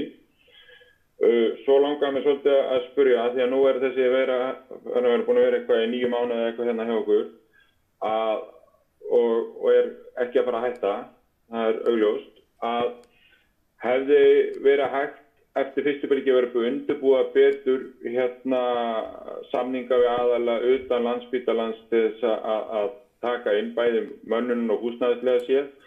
Eins og ég skildi á Landspítalanum er stærsta ástæðan fyrir hversu stór landakosveiran var húsnæðisvandamál. Þannig að það ekki rétt núna að færa sem mest að svona starfsemi út úr húsnæði Spítalans, við erum í þessu ástandi til þess að vera betur undirbúin fyrir það sem koma skal og hefði ekki verið hægt að mögulega verið búin að gera þetta þá fyrr og annað slíkt. Og svo líka bara þá að lokum varandi með að fresta hvaða aðgerðanum og annað slíkt, var það líka hugsað til þess að reyna að fá mönnun frá einkageiranum og hefur svo mönnun ekki skipt miklu máli í þessum faraldri. Takk fyrir. Sara Elísa Þórðardóttir, gjör svo vel. Og biðið að vera með stuttar spurningar eins og aðra. Takk, formaður. Já, þakka ykkur fyrir ykkar yfirferð og fyrir ykkar starf fyrir þjóðina síðustu mánuði, hvað var það COVID og yfir höfuð. Spurningar mínar snúast af bóluefni, annars vegar að influensu bóluefninu. Það langaði mig að spyrja aðeins út í það að það kláraðist bóluefnið að mér skilist í síðasta mánuði fyrir þá sem vilja. Var forgangsraðað, hvað var þar, til dæmis að bakvarðarsveitin fengi bóluefni fram yfir aðra sem hefði áhuga í samfélaginu. Svo langaði mig að spyrja með bóluefni fyrir COVID. eins og komið fram hjá Má og hjá fleirum, þó virðist ekkert vera endilega að vera að stefna neitt í það á næstunni, er hver er þröskuldurinn fyrir hertar aðgerðir, hvað varðar þessa hluti. Og Þórólfur, sem langaði að spyrja þig, hvað var að dánatíðni vegna COVID í upphafi faraldursins, var hún áætluð mjög há, mér skilst hún sé minni núna. Hver er þröskuldurinn, hvað var að hertar aðgerðir í sambandi við það? Að lokum þá langaði mig að spyrja landlækni, er gefið? Já. Já, þetta er bara komið hjá mér, takk. Það er gott. Ólafur Þór er síðastur í þessu holli, gjör svo vel. Takk fyrir og þakka ykkur fyrir ykkar góðu störf. Það eru 3 atriði sem mér langar að biðja ykkur að reifa aðeins betur. Það er í fyrsta lagi ef að Alma gæti aðeins farið yfir þær aðgerðir sem hafa verið í heilsugæslunni sem viðbrögð við COVID og ég gerir ráð fyrir embættið að yfirlit yfir. Það er lítið talað um það en þar er mig grunar að þar sé verið að vinna býsna gott starf líka og hvernig það hefur þá skipt máli. Síðan aðeins ef að Þórólfur vildi, eins og Sara var að biðja dýpka aðeins umræðuna bóluefnin og þá sérstaklega hvort að annars vegar það er einhver von til þess að við fáum meira af inflúensubóluefni og hins vegar hvort er þörf á því. Og síðan í þriðja lagi hvort að embættið sé eitthvað byrjað að rýna þennan faraldur með tilliti til samanburðar við önnur kerfi og önnur lönd eða býður það með að við erum að komast út úr mestaskaflinu. Takk. Takk fyrir. Gjörðu svo vel. Það má byrja að svara og svo er 1 hol eftir svar. Gjörðu svo vel. Já, takk fyrir. Heyriði mér. Já, og það gildir það sama að reyna að nota sem fæst orð, svo að tíminn nýtist vel. Ég er á hyggjur á stöðu heilbrigðismála en reyndar gekk okkur vel í fyrstu bylgju og við fylgjumst með heilsu og líðan hér mánuð fyrir mánuð og höfum þegar birt skýrslu það heitir talnabrunnur, fyrir fyrstu bylgju. Þannig að þar voru engin sérstakur rauðflögg en það kannski átti maður ekki von á því. Maður heldur að við klárum okkur vel til skemmri tíma en eftir því sem faraldurinn dregst á langinn þá auðvitað aukast áhyggjur og við sáum í sumar til dæmis að það var aukin ásókn í ýmis úrræði innan geðheilbrigðisþjónustu. Ég hef lagt til að það verði stofnaður sérstakur hópur sem er hópur rannsakenda og veitenda og hagsmunaaðila til að vakta sérstaklega andlega líðan og geðheilbrigði í gegnum þennan faraldur þannig að hægt sé að bregðast við. Þannig að ég tel það mjög brýnt. Nú, Anna Kolbrún, hún nefndi réttindi sjúklinga og það er alveg rétt. Við bentum á ýmis atriði varðandi til dæmis að sjúklingur er ekki að fá þjónustu á réttum stað þegar hann hefur lokið meðferð en er samt á Landspítala. Það er ekki hægt að tryggja friðhelgi, einkalífs og fleira, þannig að það hefur ekkert breyst því að húsnæði eins og bráðamóttökunni er það sama. Þetta átti við starfsemina þar. Nú er verið að ræða við þá sem boðið hafa aðstoð. Það er auðvitað ekki að borði embættisins heldur ráðuneytisins en ráðuneytið hefur brugðist vel við öllum slíkum hugmyndum og ég reikna með að þau útskýri það hér á eftir. Vilhjálmur nefndi þetta með að fresta valkvæðum aðgerðum og hvaða áhrif það hafi. Eins og ég nefndi, þá er áætlað að meðaltali það sé 8 innlagnir á mánuði. Þetta getur það hópast mjög mismunandi, væntanlega færri á sumrin og þá fleiri til dæmis á haustin. Ég var að svara fyrirspurn frá ónefndum þingflokki í gær til rannsókna deildar held ég það heiti hjá Alþingi þar sem að ég rek mjög vel að okkur skortir betri gögn þessa starfsemi og það er þannig að við fáum ekki gögn frá öllum sjálfstætt starfandi sérfræðingum, sumir skila ekki, aðrir skila stundum og svo framvegis og það er uppi ágreiningur skil gagna í skrána og vildi nú taka þetta föstum tökum þegar ég kom hér til starfa og átti góðan fund með formönnum LÍ og LR og við sannmæltumst að leita til persónuverndar sem að tók afstöðu með læknunum þannig að það er álitið að sé ekki nógu rík heimild hjá landlækni til að safna þessum upplýsingum og auðvitað hefði það verið gott núna að geta greint nákvæmlega hvar innlagnirnar verða og hvar ekki til að geta haft enn markvissari aðgerðir. En ég bara bendi á þetta svar mitt til rannsókna og upplýsingaskrifstofu Alþingis. Aðrar afleiðingar við auðvitað fylgjumst með heildardánatíðni og hún hefur ekki vaxið ánægjulegt mjög miðað við að það er önnur staða í mjög mörgum öðrum löndum þannig að það auðvitað bendir til að okkur tókst að veita alla nauðsynlega þjónustu hingað til í faraldrinum. Við höldum ekki að séu miklar afleiðingar til skemmri tíma eins og þó að frestist aðgerðum kannski 2 vikur eins og nú lítur út fyrir. En auðvitað hefur bið slæm áhrif og við höfum auðvitað haft áhyggjur af því að þessi staða kunna seinka til dæmis greiningum á krabbameinum og við sáum að í fyrstu bylgju þá greindust heldur færri krabbamein en svo heldur fleiri núna í sumar og hvaða nákvæmlega afleiðingar þetta hefur fyrir þessi einstaklingar til lengri tíma, það liggur ekki fyrir. En eins og ég nefndi, við höfum gengið skemur núna í að takmarka aðra heilbrigðisþjónustu. Þannig að það er allt opið annað en svona stærri valkvæðar aðgerðir og vonandi þurfum við ekki að hafa þá aðgerð lengur en 2 vikur eins og fyrirhugað var.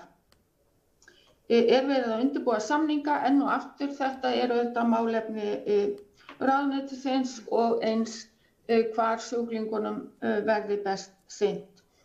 Nú, Sara Elísa var með spurningar bóluefni, ég ætla að vísa því til Þórólfs, en ég ætla fyrst að svara Ólafur Þór, hann reyndar að spyrja heilsugæsluna, ég held að við erum að ræða Landspítalann, en heilsugæslan hefur staðið sig afar vel, hún auðvitað fyrsti viðkomustaður í kerfinu og hefur sýnt það, við sáum í fyrstu bylgju að það fjölgaði mjög erindum til heilsugæslu, þó komum fækkaði heldur og það auðvitað leystu þau með fjarþjónustu og gerðu það mjög vel. Þau hafa þetta verið í framlínu gegnum allan faraldurinn og sjáum sýnatökur bæði hér innanlands og landamærum og hafa sömuleiðis leyst það með mikilli prýði. Þannig að heilsugæslan hefur staðið sig einkar vel.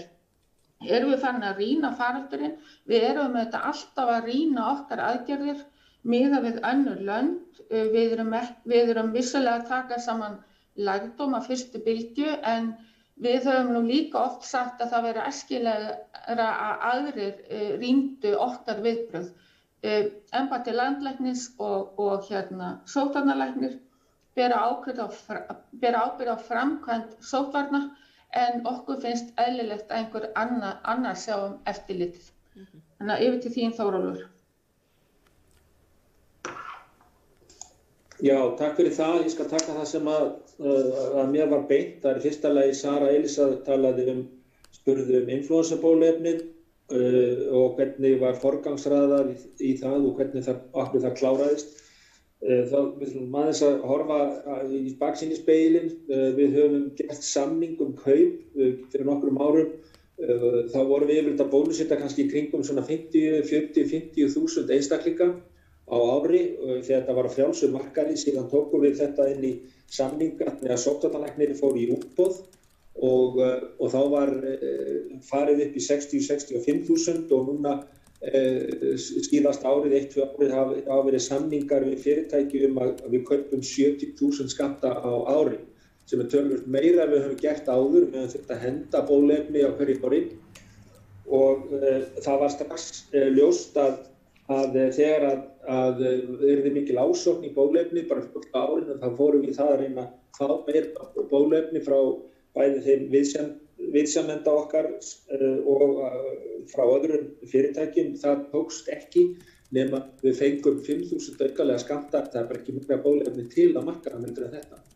Þannig að við sitjum uppi með það að fá 75.000 skatta sem töluvert meira en við höfum fengið undanfarin ár og þetta kláraði þetta einhverja þrír. Við höfum líka farið að stað með alltaf verið með forgangsröðun í influensabólusetningar. Við verðum með lista yfir þá aðila sem við viljum að verði bólusettir og við farið í margs konar útfærslur á því að reyna að tryggja það og verið í baráttu við marga aðila sem að bólusetja almenning.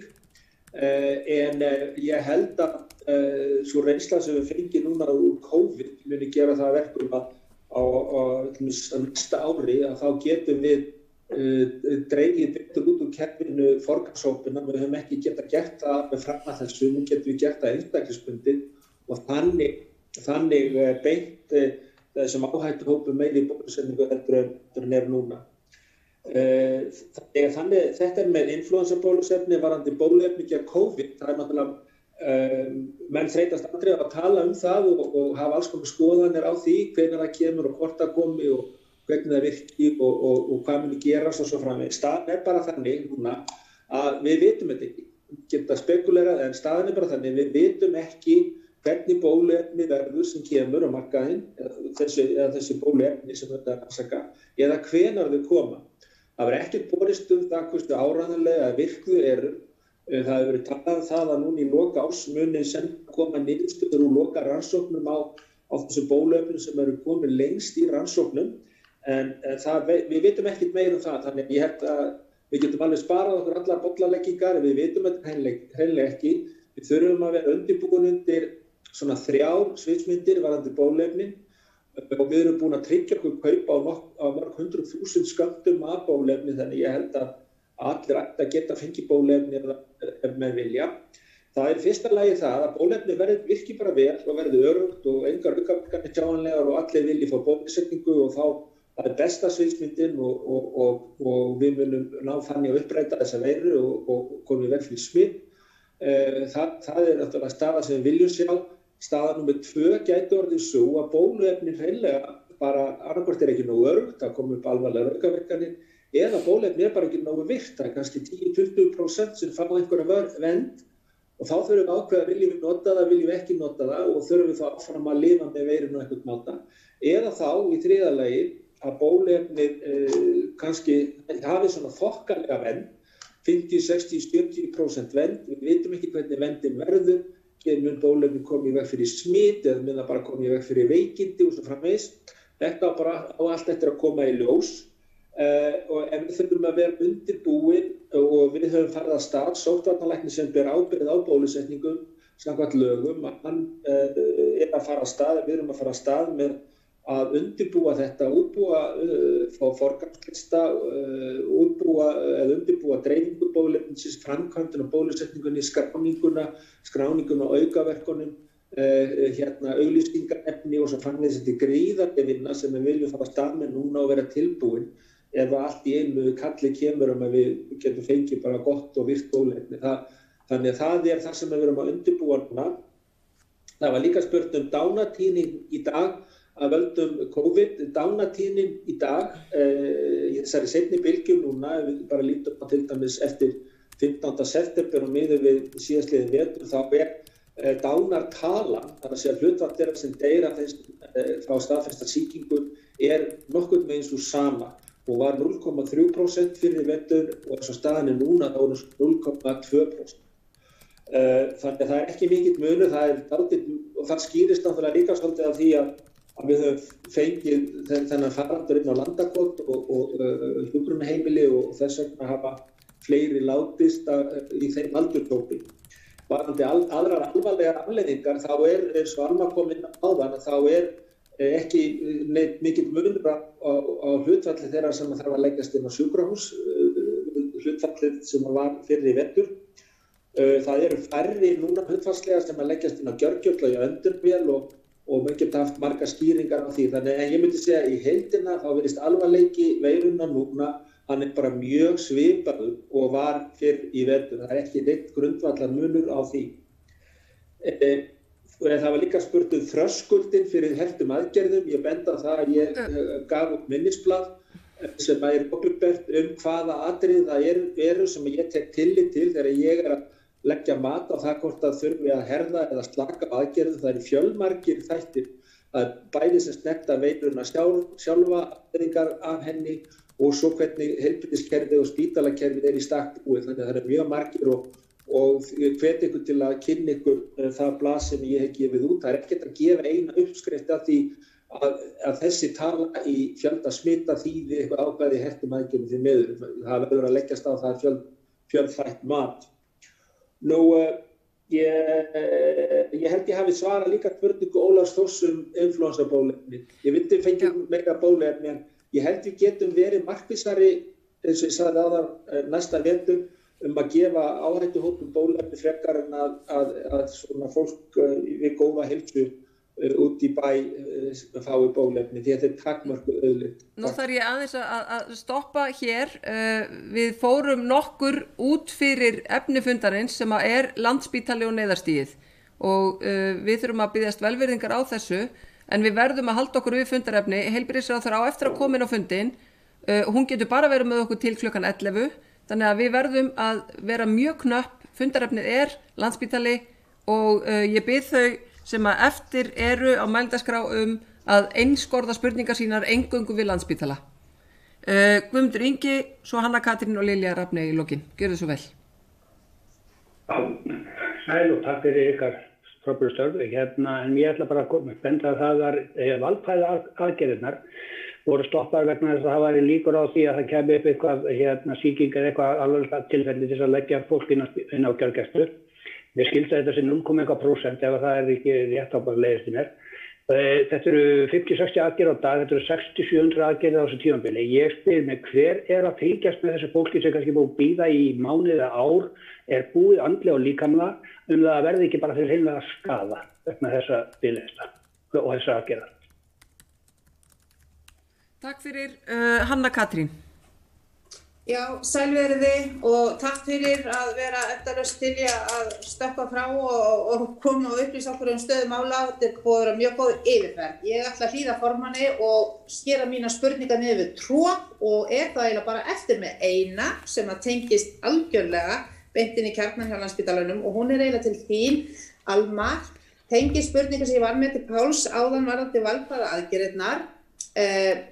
Sem sagt, það hefur skýrt komið ljós að þetta til að létta álaginu af spítalanum og Páll talaði einhvern fjölda aðgerða sem alltaf væri einhverjar uppákomur og kalla þá á aðstoð eða aðkomu Landspítala. Mig langaði til að vita hvort að það hlýtur að vera einhver munur á því hvaða aðgerðir. Þetta hlýtur að eiga fyrst og við þessar stóru og flóknu aðgerðir. Orðræðan hefur svolítið verið liðskipta aðgerðir og svo augnsteina aðgerðir en þetta náttúrulega fleiri flokkar og spurningin eiginlega og hann gaf svolítið undir fótinn með það forstjóri Landspítalans hvort það væri ekki verið eitthvað samtal í gangi að þarna þyrfti kannski ekki að vera með svona drastískar aðgerðir og loka á alla valkvæðar aðgerðir heldur væri hægt að flokka þetta einhvern veginn eftir áhættu þannig að ég spyr eiginlega til tölfræði yfir þetta og jafnframt langar mig að vita af því áherslan aðra á þessar liðskipta aðgerðir og augnsteina, hvaða aðgerðir aðrar þarna að ræða? Er hægt að útvega okkur slíkan lista á mikilla fyrirhafnar? Takk. Takk fyrir Lilja Rafney. Já, bara takk fyrir ykkar frábæru störf og þolinmæði og mín spurning lýtur að því að Landspítalinn á neyðarstigi og hvernig samstarfið við nágranna okkar á Norðurlöndum við þessar aðstæður, samtal á milli, berið þið saman bækur ykkar, eitthvað álíka ástand á Norðurlöndunum og takk bara kærlega fyrir og gangi ykkur vel áfram. Takk fyrir, gjörðu þið svo vel, það má svara þessu í stuttumáli. Já, takk fyrir og ég ætla nú að byrja á að þakka öllum þingmönnum góðar óskir. Guðmundur Ingi ræddi valkvæðu aðgerðirnar og hver fylgist með fólkinu. Það auðvitað bara hlutaðeigandi læknar. Sjúklingarnir auðvitað á biðlistum á vegum einhvers læknis og það auðvitað ætlast til að þeir fylgist með líðan og ég endurtek að allar aðgerðir sem get ekki beðið eiga á að framkvæma. Þannig að mörkin svona það sem getur ekki beðið í 8 vikur án þess að sjúklingur getur beðið skaða af, það á að gera og það getur alveg átt við til dæmis liðskipti. Hanna Katrín, mér fannst ég eiginlega vera búin að svara þessu en ég skal endurtaka að þetta eru 100 aðgerðir á ári sem að jafnaði eru 8 mánuði og það munar allt þegar spítalinn á neyðarstigi og við ákvaðum að gera þetta bara til mjög skamms tíma, vonandi ekki meira en 2 vikur. Auðvitað munur á aðgerðum og við ákvaðum núna að leyfa til dæmis speglanir og minni aðgerðir í staðhæfingu en eins og ég kom inn á þá skortir tölfræði.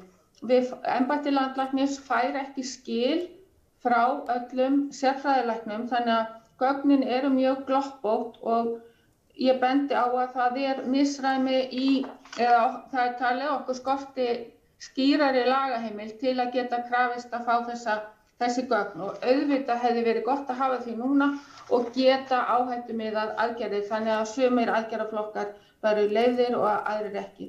Þetta í rauninni bara allar mögulegar og ómögulegar skurðaðgerðir í öllum sérgreinum skurðlækninga og til að lengja ekki máli þá ætlum ég bara að benda á að við birtum bara núna í liðinni viku eða þar síðustu nýjustu biðlistatölur og biðtíma og hvernig þróunin hefur verið þar sem af árið þannig að ég held ég bara vísi þangað.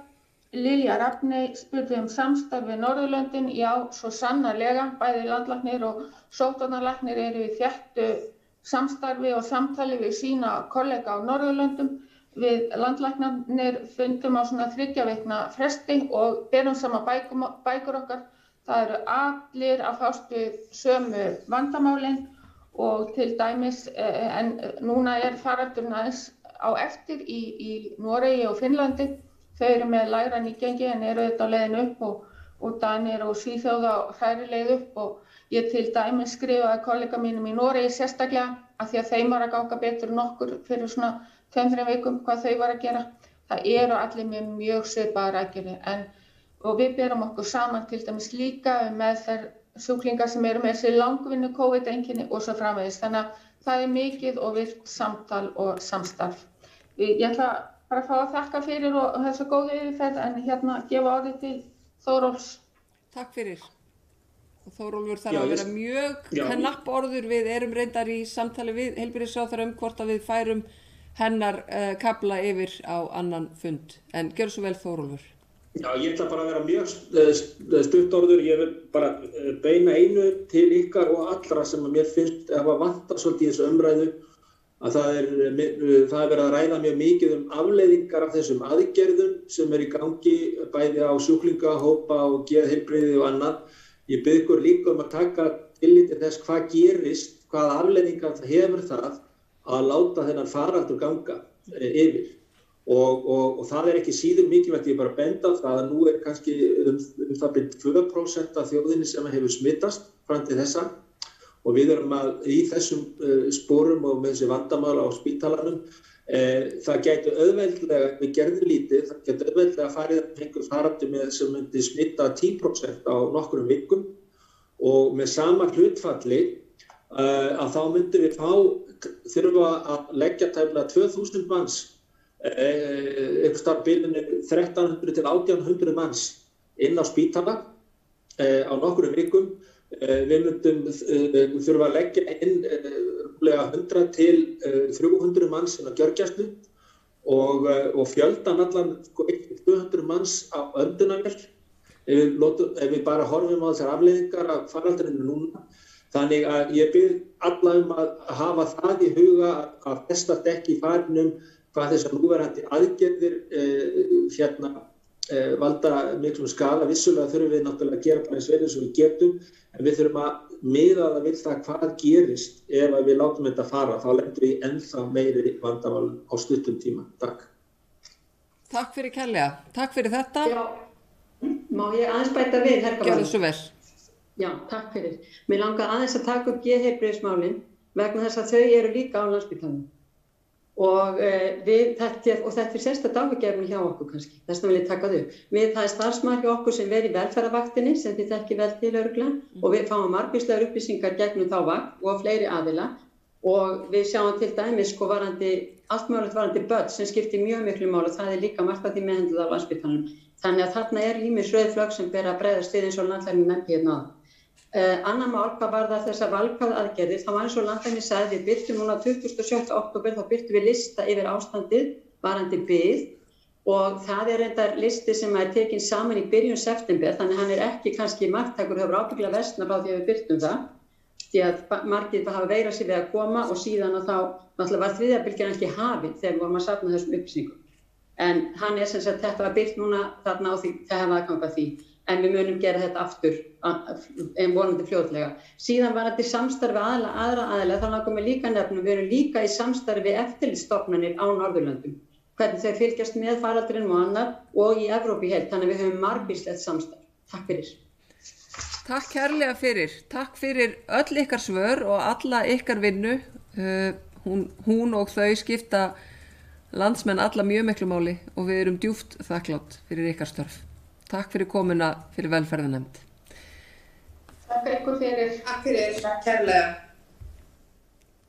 Það upplýsist hér að tekin var snögg ákvörðun hér í samráði við hæstvirtan heilbrigðisráðherra að fresta frekar hennar heimsókn hingað til velferðarnefndar og að við komum á sérstökum opnum fundi með heilbrigðisráðherra eins fljótt og mögulegt er.